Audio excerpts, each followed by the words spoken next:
眼前的这些画面就是缅甸底层人民的真实写照。我们来到了亚洲最穷的国家，处在战火中的缅甸。今天我们离开缅甸北部城市曼德勒主城区，前往郊区一个市场。到了这里，我们才知道这个国家的很多人生活在怎样的水深火热中。我们在市场遇到了很多靠捡垃圾为生的孩子，其中一家领头的姐姐16岁，带着7、8个弟弟妹妹在这个市场捡垃圾为生。一家10口人，一个月捡垃圾仅仅能赚500元人民币，约70美元。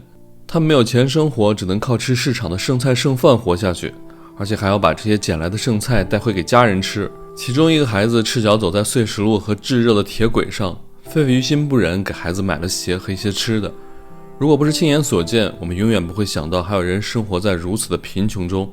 下面跟着我们一起走进这些缅甸底层人民的生活。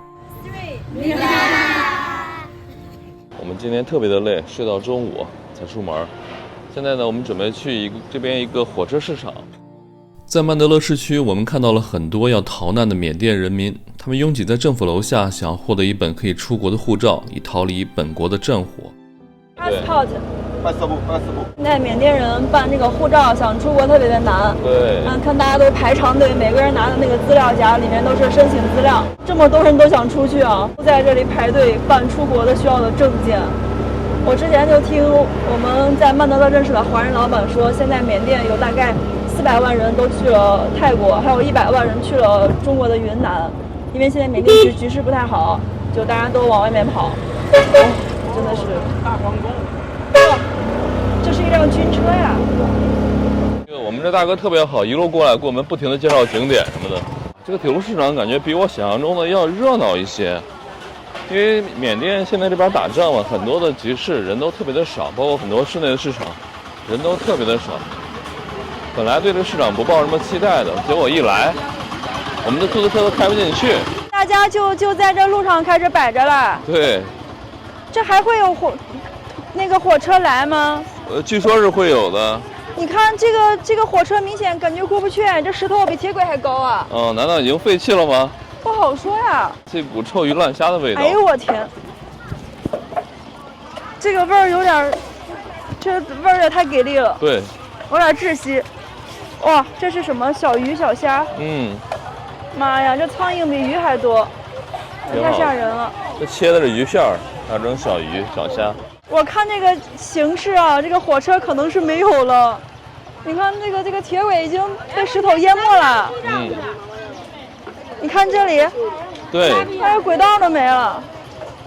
真的，火车可能最近这3年已经停运了，废弃了。有可能。其实呢，之前缅甸的铁路运输还是很发达的，这些大城市之间呢都是有铁路连接的，比如说仰光、曼德勒、蒲甘、东芝、毛淡棉，还有博固，这些都是有铁路的。但是我们这次过来呢，很多人都说那个铁路线这2年这战争期间都被炸掉了，所以很多铁路都通不了了。我觉得这条线呢，可能就是因为这个原因吧。它看样子已经不是废弃几天了，应该这2年都没有再开了，就完全都被这些石头杂草全部都覆盖住了。对，本来我们还说想着体验一下缅甸的火车呢，现在看来呢，很多线路已经毁掉了，而且有一些仅存的路线也不对我们外国人开放，只能本国人在乘坐。因为外国人乘坐这个火车的话，这个战争中呢，这些铁路线路是重要的轰炸目标，不太安全。今天估计看不到这个火车穿过市场的场景了。走吧，去前面逛逛吧。No train, no train。不来了。我说 no train， 然后那大姐给我来了，不来了。我不知道她说的是当地语的意思。大姐应该说的是缅语吧？这个不来了有点炸裂了。对。这个市场感觉要收了。你看好多人在收伞了，现在是12点20了，这个应该是早上就开始摆的。对。Hello, no train, no train。没听懂。OK。滚了。No, no, no。OK。No。No train。OK。Thank you。结束吧。你好，请问现在还有火车会过来吗 ？No。这个市场感觉主要还是卖这个，蔬菜和水果的，就农贸市场。我们去转转看看。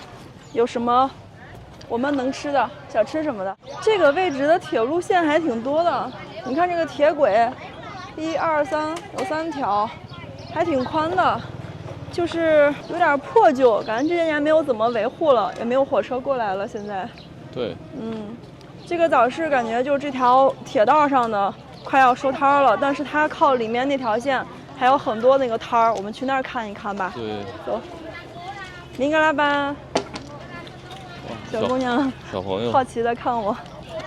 这小朋友啊，小年纪就在捡这个瓶子，真是生活不容易啊！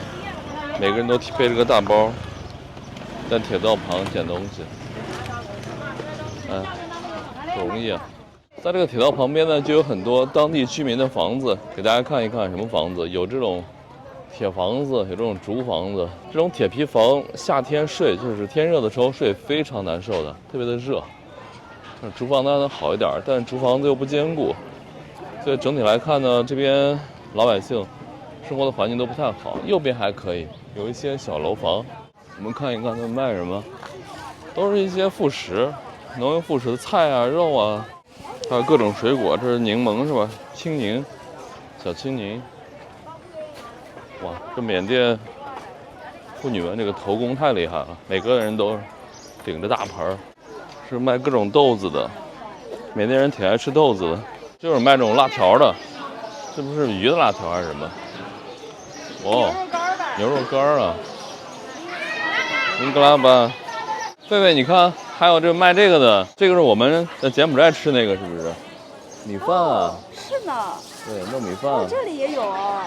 你在柬埔寨有没有吃过那个竹筒啊？没吃，那个挺好吃。超好吃。我们在柬埔寨经常吃。没敢尝试吧？我俩有几天就只靠那竹筒饭过活呢。那个没有别的味儿，别的怪味儿，特别好吃。看当地这个市场里面有什么呀？就是各种各样的小零食，盐呀，还有这种应该是搓那个蔬菜的吧，还有各种各样的小吃。哇，这个辣椒面、孜然面，嗨，明格拉班，各种各样的小吃，还有洗发水，哇，特别好玩，美女也特别漂亮。然后这边呢还有一些卖衣服的，给大家看一看啊，当地人的衣服。这女孩的衣服都特别的短，因为缅甸这边女孩还都挺瘦的，所以喜欢露腰。这个就是龙基哈。对，这个就是大家这个男士们穿的，它主要是格子这种条纹比较多一些。对，哎，上面的布料是女士的吧？对，像这些大姐穿的。哦，很漂亮。他们这边就是缅甸啊，无论男女。很少你能碰到穿短裤或短裙的，大家都是长裙，男的也是长裙，女的也是长裙，只是叫法不一样。女士的应该是叫做沙龙，对，然后男士的叫龙基，就是这种比较修身的，然后到脚踝的这个长度。对，好看呀！缅甸这边女生的身材都特别的好。哇，问多少钱 ？Hello，how much？ This？ 哎 ，this one how much？ 800 800 OK 啊，就8000 8000 right 8000 8000 8000就是人民币16块多，对，一条裙子。是的。This is for me or her? This me 啊 ，for me 啊，这是男士的啊，这大姐给我说这个是男士的啊，这个是给她的啊，女士是穿这个。前面这个美女的衣服好花呀。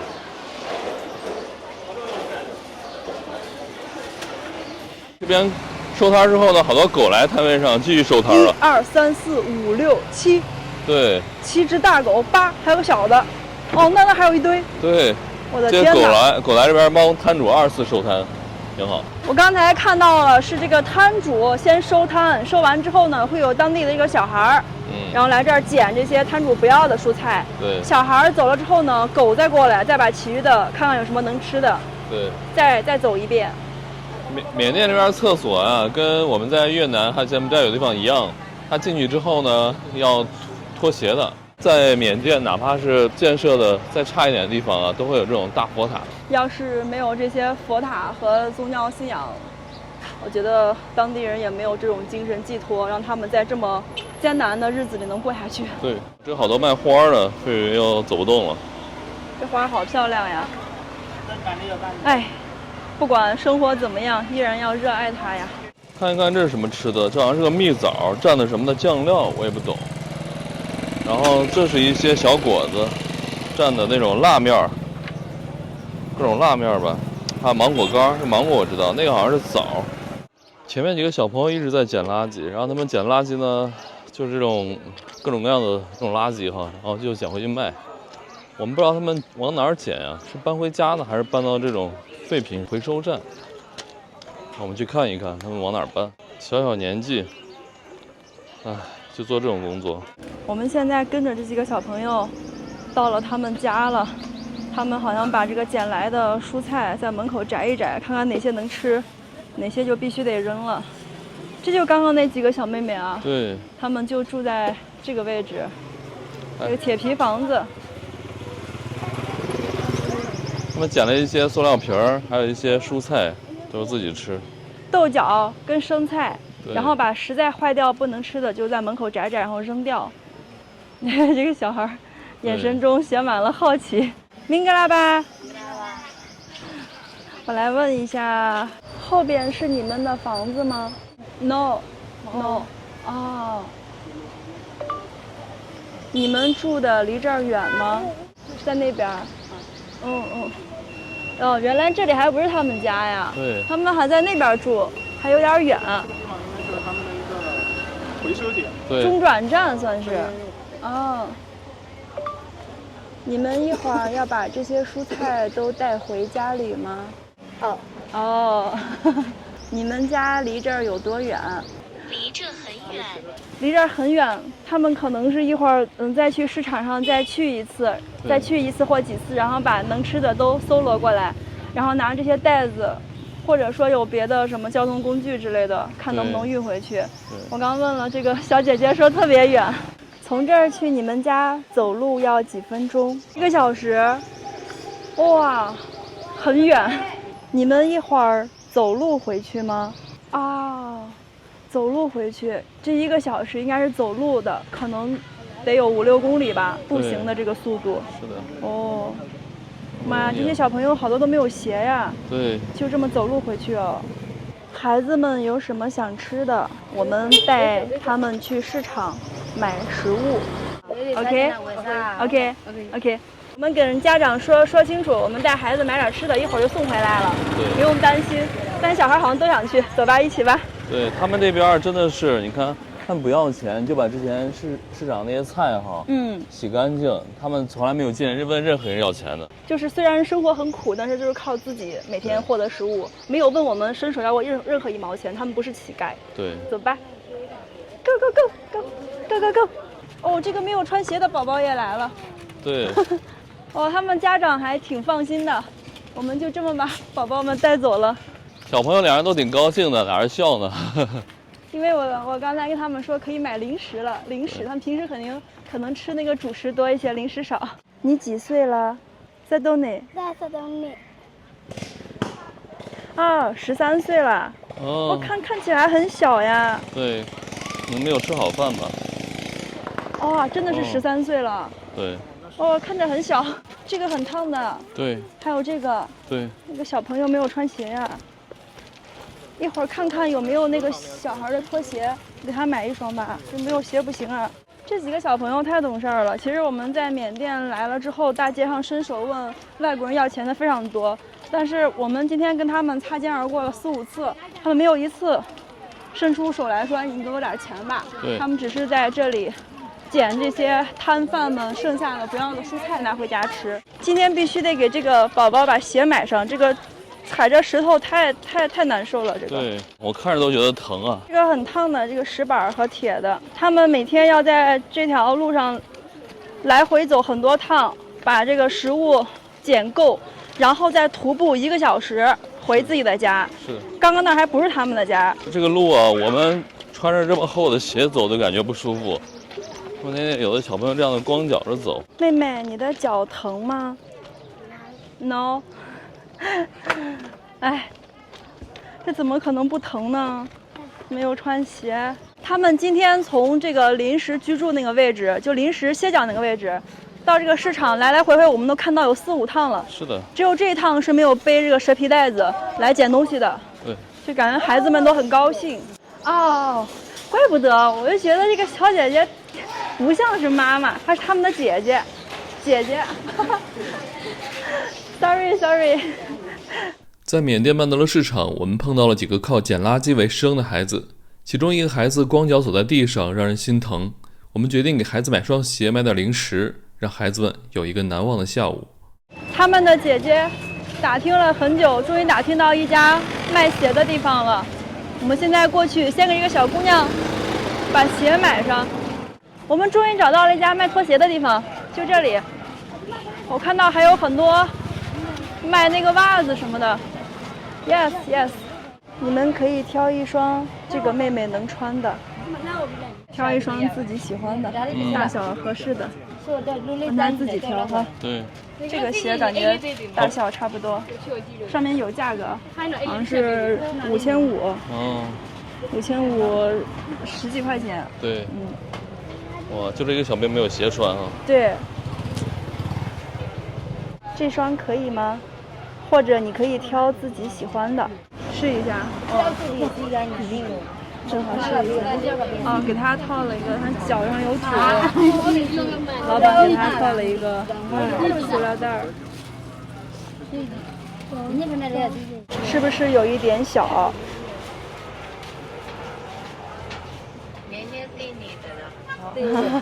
哦，这个。OK， 他能穿就好，他喜欢就好，大小合适就可以。好像是看中这双了，把2只都拿出来了。对，喜欢大红色的。对，大红色的。OK， 大小合适就行。哦，这个是8500的，这个比那个看着就是好一些哈。对，可以，他喜欢，但是我觉得这个好热。对，可能小朋友喜欢吧。不过这个就是软一些。对，不过主要他喜欢。千金难买他喜欢，难得高兴一天。对，我们成年人就觉得实用最好，但是小姑娘喜欢这个。对，看起来毛茸茸、不灵不灵的。对，她应该挺喜欢这个。给小朋友一天美好的记忆。感觉小姑娘很高兴。全家很高兴。她喜欢这个吗？呀。我们去市场买一些零食吧。让他直接穿着吧，菲菲。穿起来。那走路脚太烫了。对，是的。very hot， 太热了这个地。现在地上感觉好。哇，好漂亮。好漂亮。然后姐妹感觉都挺羡慕的啊，有新鞋子了。对。好，他们这是难得吃一个冰淇淋啊。Hello, how much one? 2000. OK.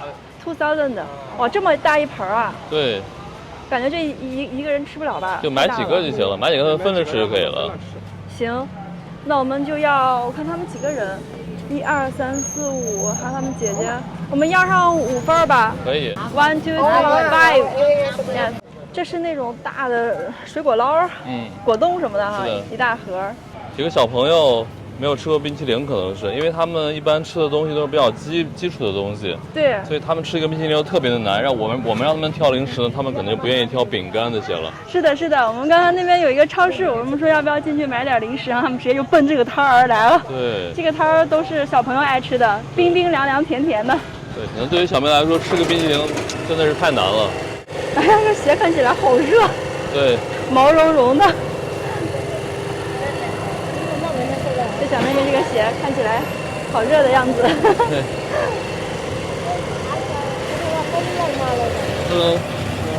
嗨。他这个天天在那个铁路那个石头和铁轨上走啊，这个没有些太受罪了。现在这边中午已经到37、8度了，就这会儿，那个铁轨上滚烫的。是的。我们本来没有想过今天会碰到他们，我们本来就计划来这个铁道市场，然后看一看这个火车从市场中间驶过的场景。结果呢，就跟这几个小朋友特别有缘，我们擦肩而过了好几次。到最后呢，我们正好就在一个点看他们停下来了，把东西都到那儿了，哎，他们家到了，对，就正好跟他们认识了。这小妹妹特别的可爱，嗨，这小姑娘长得挺漂亮的啊。对。我们最早见的时候，就是他一直扛那个塑料袋哈，装很多的瓶子。对，还有这个还有这个穿粉色裙子的小妹妹，对，她今天也是跟我路上打过照面好几次了，我们都互相对视笑了一下，就擦肩而过好几次了。看起来好凉的样子，对，冰冰凉，高兴吗？高兴吗？小妹妹听不懂好吗？你的5份这个水果捞水果捞已经好了。小妹妹们好像准备回去了。对，问他们想吃啥，就想吃冰淇淋，对就爱吃冰淇淋。我们买了5份冰淇淋，还有1双鞋，感觉一家都很高兴啊！今天。对，刚好是5个小朋友，一人1份儿，然后后面的这个姐姐们啊，就跟妹妹分着吃吧。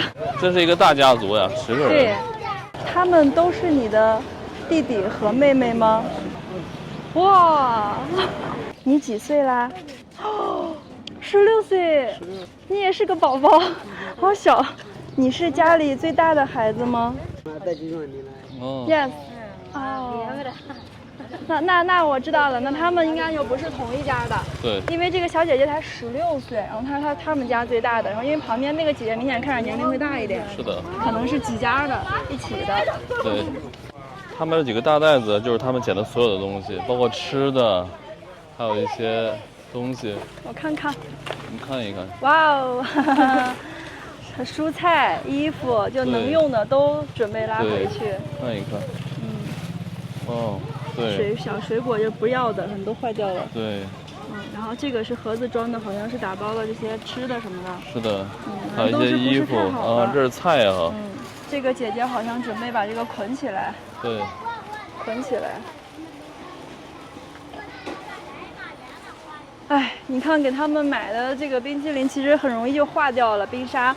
那他们好像都没舍得吃啊，都是拎起来。是的。感觉准备这个一起回家，慢慢吃，回家里再吃。他们就是把菜能用的菜打包回去。小妹妹今天最靓的仔啊，穿着鞋提着冰淇淋。小妹妹转过头去了，害羞了。怪不得刚才他们的大姐比较着急往这儿赶哈，我说我们要不要再去吃点别的？她说不用，然后一直往这儿赶，他们着急回家呢，因为父母还在家里头等着，应该要做饭或者怎样。这里面全都是食物，像一些蔬菜，还有一些捡的那个水果什么的，就很容易就放坏了，所以他们现在特别着急要回去。他们的家离这儿还有走路还得1个小时，应该还挺远的。现在就大家准备收拾东西，一起回家了。那大姐在吃东西呢，还有一点我不知道，他们这么大的这个东西啊，包怎么拿回去？看一下这个姐姐在吃什么？哇哦！哇哦！什么汤？肉汤？什么汤？哦 ，chicken。鸡肉汤。我问一下，这个姐姐知道我们是哪里人吗？Hello。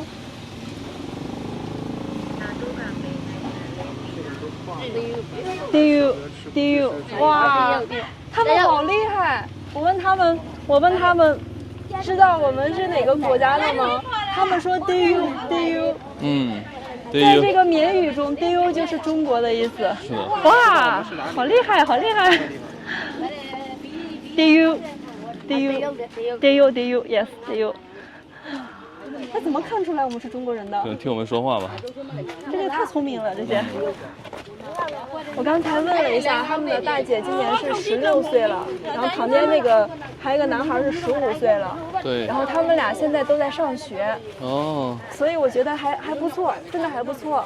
就虽然说每天在这个市场里面捡东西来维生啊，但是依然还在上学，这点很好啊。对。这个大袋子一会儿要怎么带回去？应该是摩托。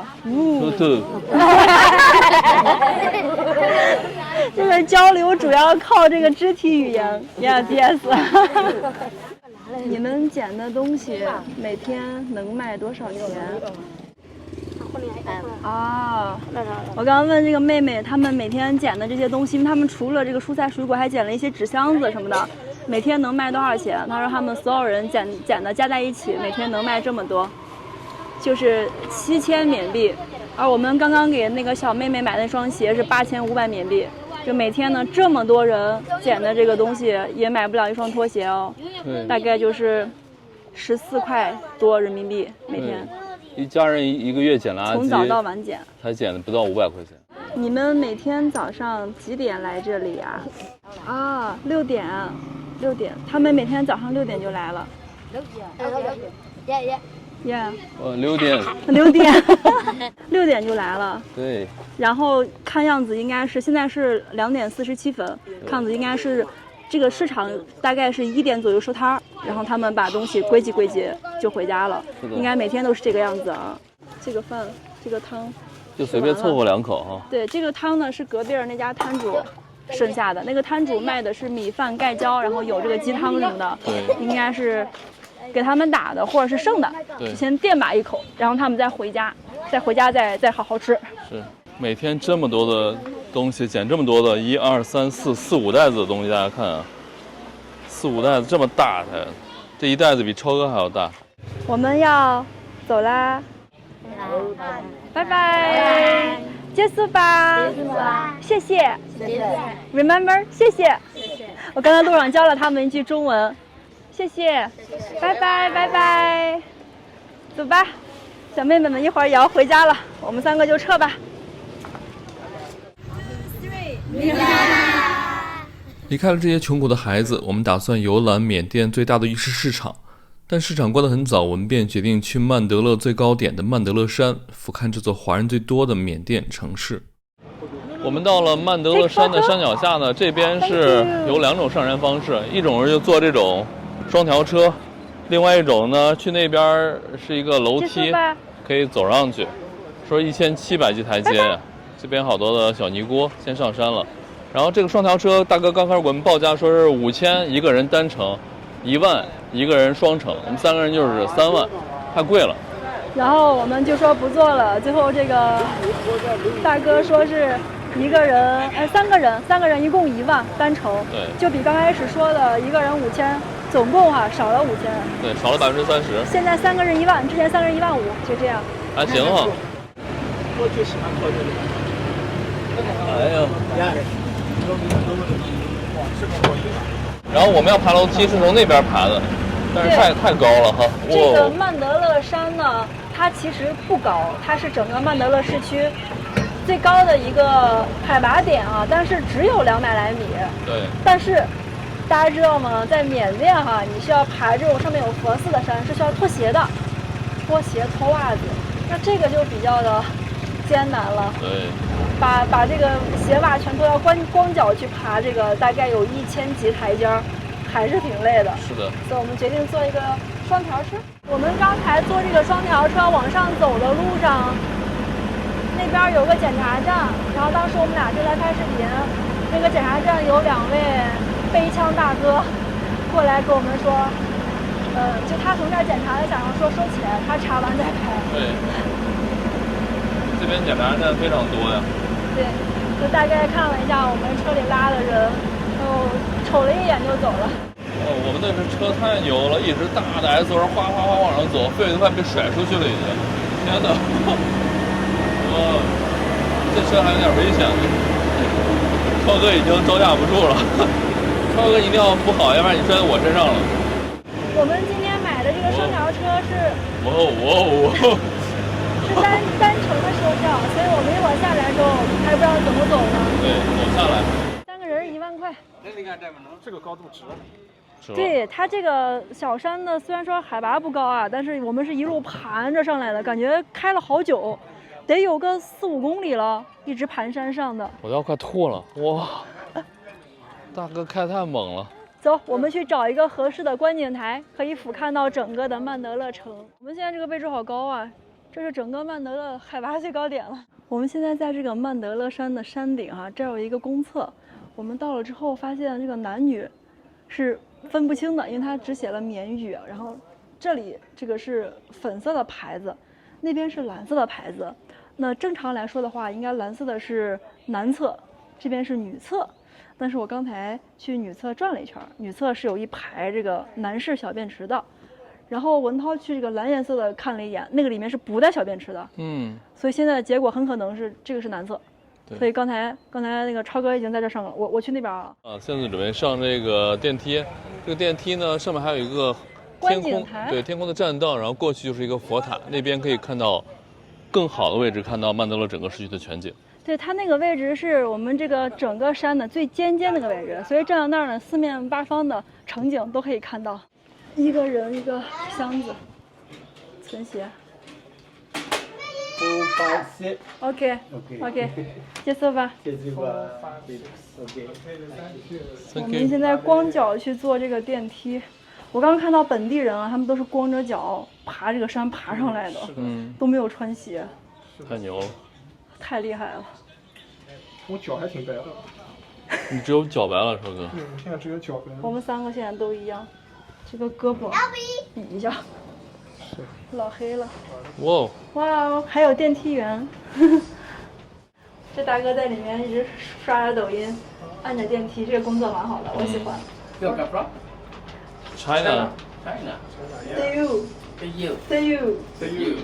缅语中中国就是 The you。大哥。姐姐。大哥姐姐。拜拜。哇，场景就带劲了。这3间花的值啊！这儿好美啊！那还有个巨大的体育场。哇，那我们从这儿其实可以俯瞰到整个的曼德勒王宫啊。到山顶这个3000块钱啊，它其实是看这个佛寺的。对，本地人主要是上来都是为了拜这个佛寺的，我们仨就把它当观景台上来看的。但既然来了，我们去里面看看。是，来都来了。曼德勒的市区面积还是挺大的，从最北到最南超过了15公里，非常的大。然后这边是这个东坦曼湖，然后这一侧呢是挨着这边这个山，对，面积是非常大的，因为它这个人口是比较多的。曼德勒市大概有200万的人口，整个曼德勒省是600多万，曼德勒市是200多万。这个人口呢，因为这个楼不高，所以大家可以想象它这个房子非常多的，因为大家都是住的这个容积率非常低的这个自己的矮房子，所以市区的面积是很大的。我们现在找到了一处位置绝佳的观景台，站在这个位置呢，我们可以看到整个的曼德勒的市区，然后过来这里是曼德勒的王宫，远处那条江就是缅甸的母亲河伊洛瓦底江。这会儿正好是夕阳西下的时间，你看这个金黄色的阳光打在江面上，特别漂亮啊。说起这条伊洛瓦底江呢，我们云南的朋友应该不会陌生啊，因为这条江在我们中国境内也是叫做独龙江的。伊洛瓦底江呢，它其实是有2个源头，其中呢西边的这一支源头是发源于中国西藏的察隅县，然后呢流经了云南，再流到了缅甸，它是从北向南纵穿了整个缅甸，也是缅甸的第一大江。伊洛瓦底江它的总长度是2288公里，最终呢是注入了印度洋。那在曼德勒这个位置呢，应该说是伊洛瓦底江的中游，它是从曼德勒市区的西侧缓缓流过。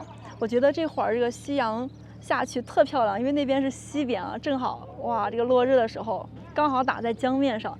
这个江从那边看就有点窄了，但是这块特别宽。我刚刚看了一下地图呢，这个位置正好就是它分成了几支那个小的江流，所以它的这个江面是特别宽广的。那这个位置呢，就是曼德勒王宫了。曼德勒在历史上有很多次都是作为缅甸的都城存在的，比如说呢，缅甸历史上的最后一个封建王朝贡榜王朝，当时它的首都就在曼德勒。其实生活在曼德勒的华人都非常亲切的把这里称作瓦城，这是为什么呢？我们之前有聊过缅甸的历史哈，缅甸历史上第一个封建王朝是蒲甘王朝。那蒲甘王朝灭亡之后呢，这个缅甸就4分5裂成很多小的国家了，其中呢形成了2个比较大的王朝，一个就是控制着缅甸东部的这个阿瓦王朝，另外一个是控制着缅甸南部的叫做博固王朝。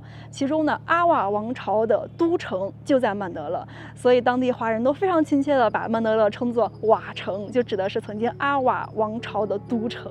那我们现在看到了这个曼德勒王宫哈，其实我们已经在曼德勒市待了4天了，但是我们3个一直都没有去这个曼德勒王宫去参观，原因是它实在是太新了。虽然说呢，这个王宫是曾经这个贡榜王朝了，距离现在也是有很多年的历史了，但是呢，这个贡榜王朝的王宫在这个历史中已经被摧毁了。所以现在我们看到这个王宫，实际上是1990几年的时候才复原的。当时的复原的时候的基础就只有现在我们看到的这个围着王宫的一圈护城河，然后呢还有一些残留的这个城墙墩儿，其他的都没有了。像里面的宫殿啊、佛寺啊都不存在了，都是90几年的时候才新建的。所以我们想了一下呢，好像就没有太大的要去参观的意义了。